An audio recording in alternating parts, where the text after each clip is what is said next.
to ang corny nyo na hipokrito pa kayo. Yo mga pre, kamusta kayong lahat? Ako nga pala si TPC at ngayong araw, pag-uusapan lang natin ang Kapinpin Brothers mga pre. No? Specifically speaking, yung ilang bahagi nung naging interview ni Ninong Ry sa kanila na binabash at pinagtatawanan ngayon sa internet. Sa mga hindi nakakilala sa Kapinpin Brothers mga pre, sila lang naman yung para sa akin isa sa pinaka-popular, pinaka-successful ngayon na influencers, vloggers o content creators sa matatawag mo. Isa sila sa pinaka-popular at hindi mo matatanggihan dahil isang upload lang nila sa Facebook mga pre, hundreds of thousands of reactors, millions of views. Meron silang post kanina 8 hours ago pa lang 8 million views na and 423,000 reactors mga pre. Hindi mo maitatanggi yung kasikatan nila at sa Facebook pa lang to. Iba pa yung numbers na nakukuha nila sa YouTube mga pre. Yung main channel ng Kapinpin Brothers yung kay Sir Gabin sa YouTube, merong 5.7 million followers ata. At consistently nakakuha rin sila ng million views per upload. Naging familiar ako sa content ng Kapinpin Brothers mga pre. Kasi isa rin ako content creator. At syempre, gusto kong alamin kung sino ba yung mga pinaka-successful dito sa field na ginagalawan ko. Baka sakaling may makita ako tungkol sa ginagawa nila na pwede ko i-apply sa sarili ko para magkaroon din ako ng magandang levels of success. Diba? And sadly, hindi ako naging fan ng uri ng content na ginagawa ng Kapinpin Brothers. Hindi kasi ako fan ng vlogging in general. Hindi dahil may mali silang ginagawa sa mga pinagagawa nila. Hindi lang talaga ako fan ng vlogging. Kahit nung kapatukan ni Kong TV mga pre, maraming kakilala ako na nagsasuggest sa akin, yo, panoorin mo si Kong, nakakatuwa sila. Sinubukan ako pero hindi talaga ako fan ng vlogging. Parang may bahagi ng utak ko na nagsasabi sa akin sa tuwing nanonood ako ng buhay ng ibang tao na,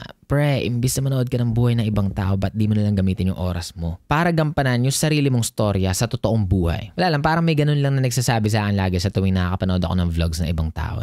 At hindi rin ako naging fan ng mga pranks mga pre, kasi nagkaroon ng punto dito sa Pilipinas na sobrang daming content creator na dahil nakikita nila na ang bilis mag-trending ng ibang pranks, pinagmukhang nila yung sarili nila para makasabay dun sa trend. May mga content creators na naging hobby nila yung gumawa ng mga scripted reactions sa mga scripted nilang pranks. Hanggang sa dumating sa punto na ang impression ko na sa kahit na sinong Pilipino na nagpa-prank content, mga taong ginagawa lang yung mga Pilipino. Hindi ko sinasabing ganito ang Kapinpin Brothers mga pre. Yun lang yung impression ko sa mga taong madalas gumawa ng prank content. So hindi ako naging fan ng content ni Sir Gabin pero hindi rin ako naging hater ng mga taong to. Walang bagay tungkol sa kanila na alam mo yon nagbi-bring out ng hater mula sa akin. Kasi marami akong content creator na talagang ayoko sa kanila. Sobrang hindi ko sila trip kasi halata mong mga masasamang tao sila. Sila yung mga tao na willing i-sacrifice yung fanbase na meron sila para sa pansarili nilang benepisyo. Pero hindi ko nararamdaman yon dito sa Kapinpin Brothers mga pre. So hindi ako fan, pero hindi rin ako hater nila Sir Gabin. Kaya sa tingin ko, nasa maganda tayong posisyon para mag-react dito sa kina-viral nila nitong nakaraan. Dahil sa post ng page na background ng kahirapan. Ang caption na dito, ang corny nyo na hipokrito pa kayo. Tapos sa screenshot nakalagay yung mga ilang sinabi ni Sir Gabin na alam mo yun, maraming tao ang hindi nag-agree. Sabi kasi dito sa screenshot, sinabi raw ni Sir Gabin, hindi raw siya naniniwala na hindi masaya ang mga walang pera. Hindi rin daw siya naniniwala na malungkot ang walang pagkain. At ayoko mag-react base sa mga nakasulat dito kasi minsan magkaiba yung tono nung pananalita ng isang tao dun sa mismong text. Kaya mas maganda na to, panoorin natin yung mismong interview ni Ninong Ry sa kanila. Hindi ako naniniwala na hindi masaya ang mga walang pera. Hindi ako naniniwala, Ninong, nun. Agree ako dyan. Pero sige, explain mo. Kasi, Ninong, sobrang saya namin kahit nung wala pa akong pera nun. Naglalaro kami ng baraha, walang pusta. Kung sino matatalo, siya po yung magluluto. Hindi rin ako naniniwala, Ninong, na malungkot ang mga walang pagkain. Kami na, Ninong, ang pagkain namin, asin, kanin, mantika ng baboy, tsaka toyo. Ibabahog lang sa kanin, lalamutakin, pwede na. Pero masaya kayo. Sobrang saya naman, Ninong. Meron kaming 3 pasit kanton. Titipirin namin yun kung sino manalo sa sugal, sino magluluto. Napakasimple, Ninong, ng buhay. Nasa na lang kung paano mo pasasayain yung sarili mo. Kaya hindi ako, Ninong, naniniwala na sa lahat ng pagiging masaya ay may kapalit na pera, ganyan. Nasa tao po yun. At totoo lang, nadali sila Sir Gabin dito kasi ang pangit nung naging wording nila. Ang pangit nung mismong sentence na hindi ako naniniwala na hindi masaya ang mga walang pera. Pakiramdam ko, ang gusto niya sana sabihin dito na hindi imposible ang kasiyahan kahit na wala kang pera. Pero kung sasabihin mo kasi na hindi ka naniniwala na hindi masaya ang mga walang pera, maling sentence to eh. Kung magiging stricto tayo sa meaning ng sentence na sinabi dito ni Sir Gabin, logically speaking, sa term nga ng mga Gen Z, parang ini-invalidate mo yung kalungkutan ng ibang tao kung ang dahilan ng kalungkutan nila wala silang pera. At may kalungkutan talaga na dulot minsan yung kawalan ng pera mga pre. No? Maraming kalungkutan sa buhay na posibleng dalin sa'yo ng kawalan ng pera. Nandiyan yung pag nagkaroon ng sakit, kunwari yung anak mo, no, tapos wala kang magawa kasi wala kang pera. Siyempre, nandun yung kalungkutan, nandun yung sakit sa puso na wala ka man lang magawa para sa mga mahal mo sa buhay dahil wala kang pera. Nangyayari yun sa ibang tao. Pwede kayong mapunta sa napakapangit na sitwasyon dahil sa kawalan ng pera, dahil wala kayong kuryente sa bahay, naputulan kayo ng tubig, diba? Ito yung mga bagay na totoong nakakalungkot naman talaga na pwedeng maging sanhi yung kawalan ng pera. Siguro sa wordings lang nila, pwede nilang i-word to ng mas maganda kung para sa kanila lang naman talaga to. Kunwari, sa kanila applicable talaga to, meron silang mataas na adversity quotient mga pre, yung AQ na tinatawag. Na pag napunta sila sa isang sitwasyon na yung ibang tao pwedeng gumuho na, sila kaya pa rin nilang maging masaya sa puntong yon. Pwede nilang sabihin to, pero may mas magandang word siguro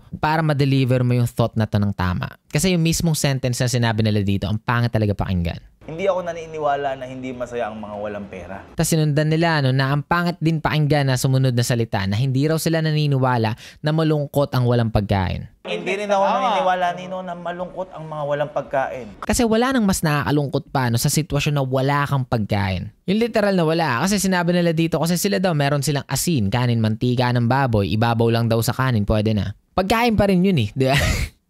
Meron ka pa rin nakain. So, pangit yung sentence na sinabi nila na hindi sila naniniwala na malungkot ang walang pagkain. Again, dali sila dito dahil sa wordings na pinili nila. Baka ibig sabihin nila dito, hindi sila malulungkot kung wala silang matinong pagkain. Na okay na sa kanila yung substandard na pagkain, yung magpapalipas ng gutom ng isang tao. Pero kahit yun yung gusto nilang sabihin, para sa akin, hindi pa rin yun maganda sabihin talaga dito sa Pilipinas mga pre. Hindi naman sa ina-encourage ko yung mga tao na maging malungkot na lang kayo sa sitwasyon nyo kung sakaling nasa ganito kayong punto ng buhay nyo. Na yung kinakain nyo asin, kanin, mantika lang. Hindi ko sinasabi na piliin nyo na lang na panghinaan kayo ng loob, na lamunin kayo ng negativity dahil nasa ganyan kayong sitwasyon. Ang sinasabi ko lang, kailangan mong magalit kung nasa ganyan ka sitwasyon kasi hindi naman yan ideal na sitwasyon. Hindi sustainable yung sasabihin mong okay na yan, pwede na yan, kasi walang tao ang magsusurvive ng sobrang tagal sa ganyang uri ng diet. Pwede na yan, pampalipas ng gutom, pero hindi mo pwedeng sabihin na okay na yan, happy na kayo dun sa pagkain na yun. Kasi hindi decenteng pamuhay yun. Medyo lalabas dito na, alam mo yun, niro-romanticize nyo yung ganitong bagay. Yung bagay na dapat isuka natin kasi representasyon to na meron tayong problema sa buhay natin.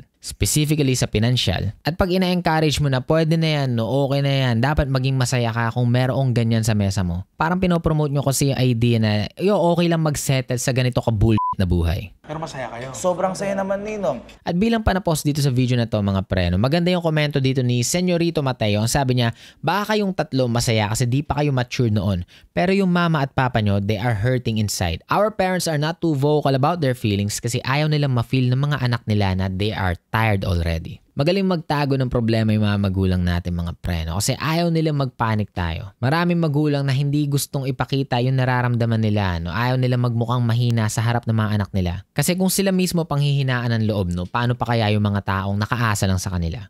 At hindi ko naman i-deny yung posibilidad na nagagawa nyo maging masaya sa puntong yun ng buhay nyo na yun lang yung kinakain nyo. Asin, di ba? Toyo at mantika lang na nilalagay nyo sa kanin. Sobrang saya nyo pa rin nun ayon sa isa't isa pero walang matinong magulang na pag nakita niya yung anak niya na yun lang yung nilalagay sa katawan, magiging sobrang saya pa rin na to. Pakiramdam ko ang isang matinong magulang, hihilingin yan syempre, sana mapunta ako sa sitwasyon kung saan mas masarap na yung kinakain ng mga anak ko, mas masustansya na. Sana mas mapunta na kami sa mas magandang sitwasyon. At yun yung mga bagay na kailangan nyo ng pera mga pre, para masakatuparan. At yun yung reaction natin dito mga pre, wala namang hatred kila Sir Gavin. Pakiramdam ko, hindi lang nila na word out ng maganda itong gusto nila iparating. Siguro ang gusto nilang sabihin sa mundo kaya nilang maging masaya sa kabila ng kahirapan. Gusto lang siguro nila spread yung message na kahit nasa sadlak kang sitwasyon, posible pa rin ang kasiyahan sa buhay mo. At wala rin naman siguro masama sa idea na yun. Sa tingin ko nga, posibleng makatulong yun sa ibang tao na imbis dikdikin mo yung sarili mo dahil nasa pinakapangat ka ng sitwasyon. Okay lang din siguro na, alam mo yun, maghanap ka ng ilaw sa pinakamadilim na bahagi ng buhay mo. Pampadagdag gaang lang, di ba, bago ka lumaban ulit kinabukasan. Pero kung ako yung tatanungin yung mga pre, hindi sa pagpapaka-plastic pero lagi yung pipiliin yung buhay na may pera mga pre. Kasi mas gusto ko na maging malungkot pero alam mo yun, bayad yung bills ko. Mas gusto ko na makatanggap ng bad news na meron akong perang hawak. Kasi isipin nyo, yung kalungkutan na dulot kunwari ng isang pangit na balita, mabalitaan mo na meron kang sakit. Pag may pera ka, at least yung kalungkutan na mararamdaman mo sa moment na yon, pwedeng maging pag-asa. Pwede kang maging hopeful, no? Pwede mong ilaban. Pero kung wala kang pera tapos natanggap mo yung parehas na balita, ang tanging mararamdaman mo lang bukod sa kalungkutan, nasa impyerno kang sitwasyon. At yun na yung video natin mga pre. Sheesh.